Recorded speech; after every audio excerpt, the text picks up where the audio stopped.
after that, I did one big push, and here she was. She was here at 6:40 on July 4th.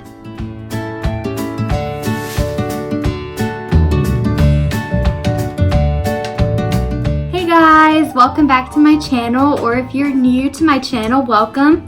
My channel consists of mommy and lifestyle. Today I'm going to share with you guys my labor and delivery story. So a little bit about my pregnancy with my baby girl here. She was actually due July 17th, 2019. I had her July 4th of 2019. She was IGUR baby, meaning that she doesn't grow to her normal weight during the pregnancy in my womb. So they recommended me to have her at 38 weeks. So on July 1st, I was scheduled to go in July 3rd for an induction, but July 1st was a Monday morning. I was at home, my husband was at work, and I wasn't feeling her move, and she usually moves a lot during my pregnancy, so I was quite concerned. So I called my mom up and I was like, hey, can you take me to the hospital? I'm not feeling her move. I just want to make sure everything's okay. So she rushed me to the hospital. So we got to the hospital, they took me to triage. They put me on a monitor to monitor the baby's heart rate and her movements, her kicks and everything. She finally started to move, so that gave me a lot of relief. But my midwife came in and she was like telling me that she was pushed up against the placenta, so she wasn't quite moving well. I didn't quite understand that, but I just went with it. But they said, do you want to get induced tonight? And I was like, sure, since I'm getting induced, supposed to get induced Wednesday of July 3rd. But they said, let's go ahead and do it tonight so we can kickstart it, since this is my first baby. It is a long process, and they want to go ahead and get her out just in case something is wrong that they didn't catch on the monitor. Before they started the induction fully, they had to do an IV, and my veins are so small that they couldn't find a vein to put the IV in, so they had to call the IV team, and they finally got one on my hand here. It hurt a lot because my veins are so small, but they finally got it and we could start the induction. So on night 1 of July 1st, they started the Cervidil. It's basically it looks like a little tampon. They insert it and they clip it onto your cervix, and it's supposed to help you dilate, because when I went in, I was not dilated at all. So they knew this was going to be a long process, so that's when they started with the Cervidil. The Cervidil is really uncomfortable, to be honest with you. I didn't like it, and probably because it was my first, I didn't really know what to expect. My body hasn't been through this before, so it took a while to start the induction. So the IV is in my arm now. They started fluids, they put the Cervidil in, and we started the first night on July 1st. Very painful. Like I said, my body hasn't done that before, so I was having contractions pretty consistently, but they weren't too close together. They checked me the next day at 8 a.m. because they put the Cervidil in at 8 p.m. that night. It's a 12-hour course, I guess you could say. So they took it out that morning of July 2nd, and I was only a fingertip dilated, which was better than nothing because I started out with nothing.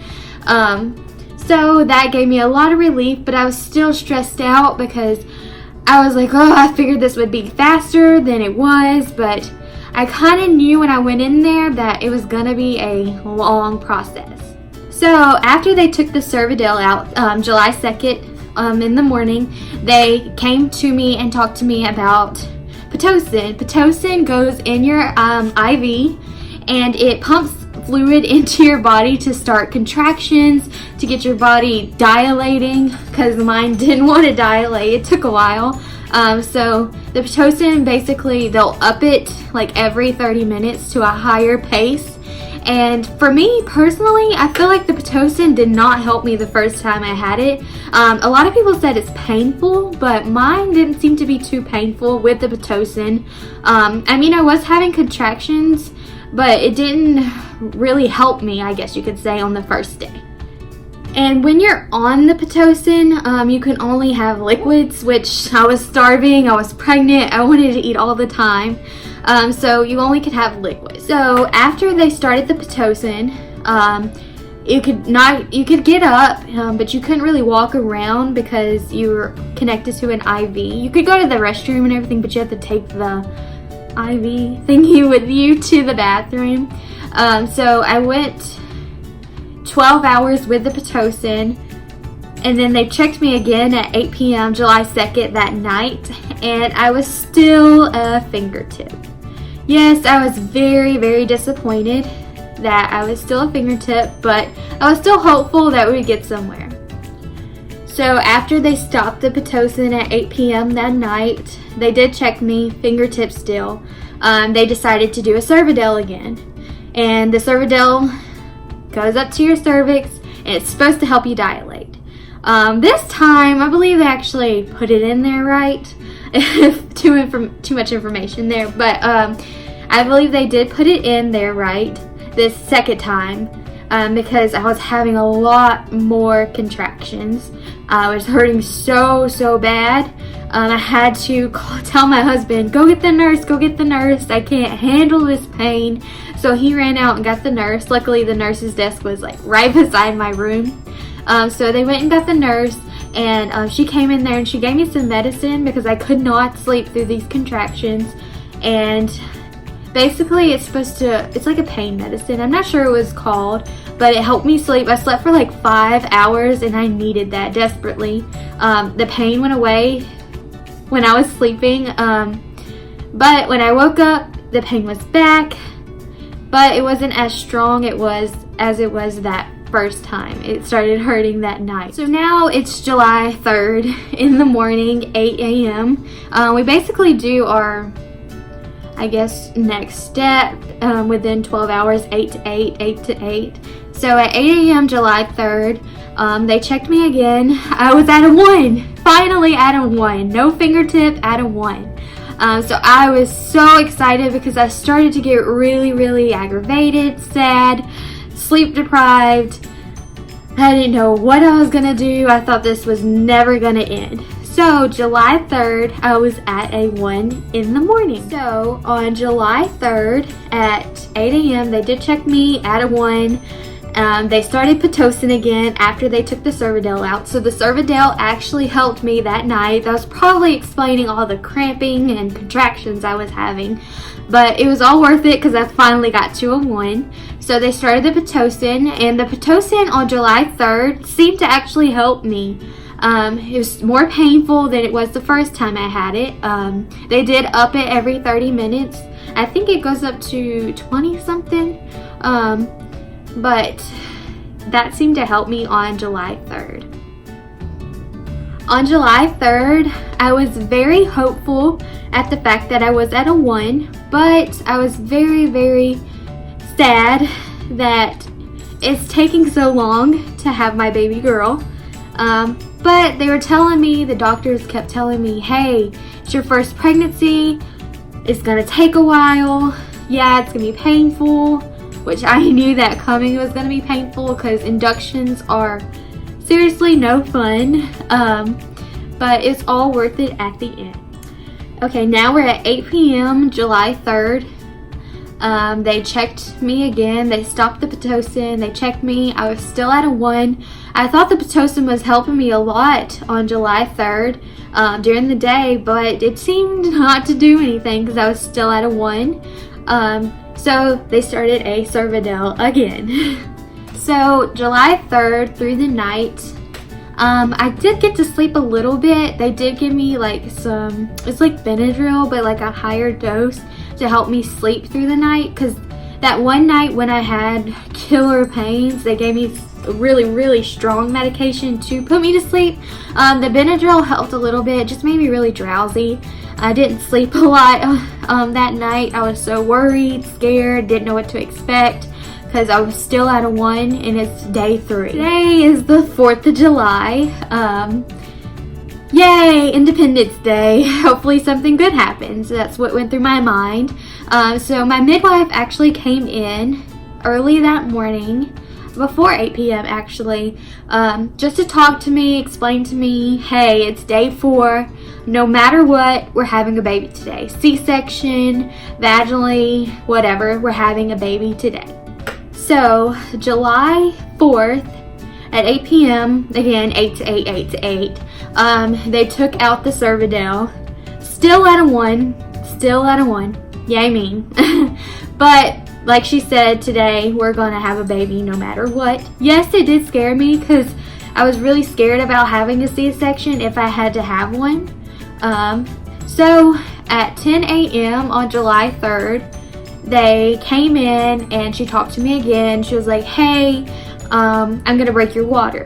Do you want an epidural? I was like, yeah, because I don't really want to feel any more pain than what I have to feel now. I'm gonna have a baby today no matter what. I was like, yes, give me the epidural. So anesthesiologist came in. They started the epidural. My blood pressure went sky high, but the epidural went in great the first time. It worked so good. But then like an hour or 2 into still dilating after they broke my water, the epidural started to wear off. So they came in and there's like a little medicine thing that pumps medication into your back where the epidural is. So my nurse actually added some more medication to my epidural. It helped a little bit, but on like right under, like right here, I started to like have hot spots, I guess you could say, where the medication was not reaching. So it was hurting so bad because when you're on the epidural, you can't move, you can't get up and walk, and you can't eat, no liquids, only ice chips. So they were trying to flip me so they could turn me so it'll help me dilate more to get ready to have the baby. So when they turn you, they'll go on your left and your right, and then they'll sit you up where you can sit crisscross, where you're like sitting up like in a chair, and that hurt the most. I could not sit up because of that hot spot I had. Anesthesiologist came in again. They gave me more medication. Yes, it did help a lot, but I still had that hot spot. So 2 p.m. July 3rd, I was having a lot of contractions. No, I couldn't feel them because the epidural did help out a lot other than the hot spot I had. So we were checking the monitor where it monitors your contractions, and they were like 2 to 3 minutes apart. So the nurse was like, hey, I'm going to check you to see how far you're dilated because your contractions are pretty close. So she checked me and I was at 6 centimeters. 6 centimeters. I was so happy that I was at 6 centimeters. I was like, this is actually working. I might not have to have a C-section. I can actually do what I plan to do. So I was laying there, had my mom, my dad, my sister, family members come visit me while I was laying there getting ready to have my baby. But then it finally hit 4 o'clock. And I was at 8 centimeters. 8 centimeters. So I was getting excited. I was like, it's almost time to have a baby. We're gonna have a baby on July 4th. How exciting is that? So the contractions were, I started to feel them and I was like, oh goodness, I can feel the contractions. The epidural's not working. So they had to call the anesthesiologist again and give me more medication. This was the last time they actually gave me medication because this time it started to work. 5:50, maybe 6 o'clock. I was hurting so bad. I was like, I feel her head, it's time to push. So they checked me and they were like, you're at a 10, you're at a 10, you're at a 10. And I was like, yay. But they said her head needs to be down a little bit lower. So they gave me like 20 minutes or maybe it was like 5:40 or something like that. So they gave me like 20 minutes with the peanut ball. They'll put a peanut in between your legs to help you dilate more. So they did that and I was like, go get the nurse, it's time. 20 minutes later, So it was actually, which was weird, was only the nurse was in there to help me push out the baby, and my husband and my support group, but only the nurse was in there. So we started pushing and pushing and pushing, and then the midwife came in there. The midwife actually delivered my baby. So I was pushing and pushing, and then her head finally came out. And then after that, I did one big push, and here she was. She was here at 6:40 on July 4th. They told me when they were going to lay her on me. They laid her on me. My husband cut the cord. She wasn't screaming or crying, so I was like a little bit worried. I mean, usually when I watch videos or something, the baby's automatically crying when they come out. And they gave me my baby. She laid on me, and for like maybe 10 seconds, I know I'm exaggerating, but she was not crying, and I was scared. But then she started crying, but the midwife was like, hey, I'm gonna have to take your baby. Then finally, all the nurses and staff came in to help with the baby and everything. So they took the baby because she was IGUR, small, just to make sure everything was okay. Nothing was wrong with her at all. She checked out really healthy. Yes, she was tiny, but she was doing great. So they took my baby. Everyone left me. My husband, I was like, hey, go check on her, make sure she's okay. My mom and sister was over there with her, but I know he wanted to see her. So as they were looking and checking on her, they were helping me get all cleaned up and everything. I did rip a little bit on the inside, but they did a little bit stitch on that. They did have to numb me additionally to help do the stitch because I started to feel everything. So as they were doing that and they were over there with my baby girl, I felt so lonely. Even though the midwife was over there and the doctor was talking to me and everything, I needed my husband, because right after you have your baby and they take your baby over to the side to take care of it, you just feel empty because, I mean, you carried your baby for 9 months. Yeah, you're going to feel different, but I just felt so sad. So my husband, he actually seen my facial expression, and he ran over there to check on me to see if I was okay, just to comfort me, and that made me feel a little bit better. Because, I mean, I know I sound like a little drama queen, but after you have your baby and you carried them for 9 months, yeah, you feel lonely when they're not in your womb anymore. So, like I was saying, the midwife delivered my baby and the nurse helped me push. Then a whole staff of people come in after she was born. And I was like, oh, hello, welcome. My midwife helped me have the baby. But they checked on Stella. She was doing great. Everything checked out good. Then they gave her to me. And we were in the labor and delivery room for like 2 hours after having her, because I was still numb. I couldn't get up and walk. So we were in there for 2 hours because at the hospital I went to, they'll move you to another room after you have your baby. And it's a smaller room. I don't know if all hospitals does that, but mine did. And she was doing so good, so tiny. I was so scared to hold her. I didn't know what I was doing, but the nurses there were helping me with breastfeeding. They're so helpful. I love the staff.